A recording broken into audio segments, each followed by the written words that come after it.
All right, hey guys, chapter 18. Back at school, Miss Washington was trying to wear me down. Every day at recess, I'd sit on the steps. Every day, she'd come sit beside me and say, "Anything you want to talk about, Ida?" And every day, I'd say, "No, ma'am." But it got harder and harder to say no, ma'am, without looking at her, acting like she was a stranger, like it was really true that I didn't have anything I wanted to talk about. When somebody stops to talk every day and asks you about yourself and doesn't say anything to feel you're part of the conversation, just lets you choose if you want to feel it yourself, then it's hard to think that somebody's your enemy or to keep her so far away from your heart. It's hard not to trust somebody like that. And she was wearing me down in ways she probably didn't even intend to. Miss Washington would read to us every day after lunch, and her voice was like 10 different musical instruments. She could make her voice go low and deep and strong like a tuba, or hop, hop, hop, quick and light like a flute. When she'd read, her voice wrapped around my head and my heart, and it softened and lightened everything up. It put a pain in my heart that felt good. When she told stories, it made me want to tell stories. I wanted to read like her so I could have that feeling anytime. Miss Washington would read good books too, not silly ones where kids just learned how to behave right. The kids in her books did fun things, brave things, magical things.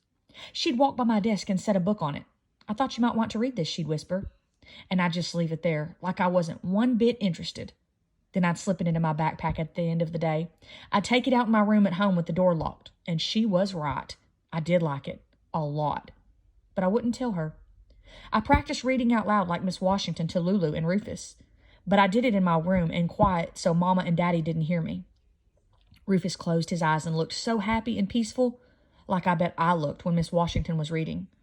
Lulu got bored fast and started scratching at the door to get out, but I didn't care, and I didn't take it personally. I just loved making words into stories by the sound of my voice. Miss W is what I'd started to call Miss Washington in my head, but never to her face, after a couple of weeks in that classroom. On a Wednesday during silent reading time, I peeked over my book to see what she was up to, and there she was, with her chin in her hand, tapping her pencil on her desk and staring straight back at me. As soon as she saw me looking, she smiled, got up from her chair, and started toward me. Now I know what somebody looks like when she's putting together a plan.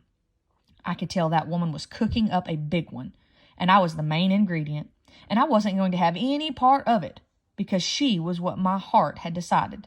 No, sorry, I can't read. Because that was what my heart had decided.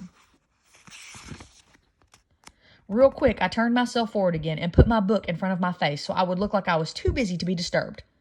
But Miss W was on a mission, and she wasn't going to be disappointed. First, she sat next to me, and I brought my book so close to my nose, they were almost touching. Then she moved her head next to mine, and real quiet, she almost whispered, "Ida, I need your help.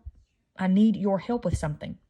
And I got that good tingle up my neck and down my arms, so the goosebumps come out, because she was making soft sounds next to my ear, like my mama did.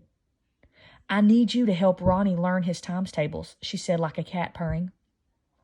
"Do you think you could work with him? Teach him the way you learned them?" Well, it was like she'd charmed me and I couldn't break the spell. My heart wanted to turn to her and say cold and sharp, "I'd prefer not to, Miss Washington." Snap my head back to forward, and that would be that. But instead, I just kept feeling her voice in my ear and all over, and I was nodding, not making any sounds like "uh-huh" or "yes, ma'am" that might interfere with the memory of that soft voice asking me so kindly for something. That reminded me of what it felt like to be loved.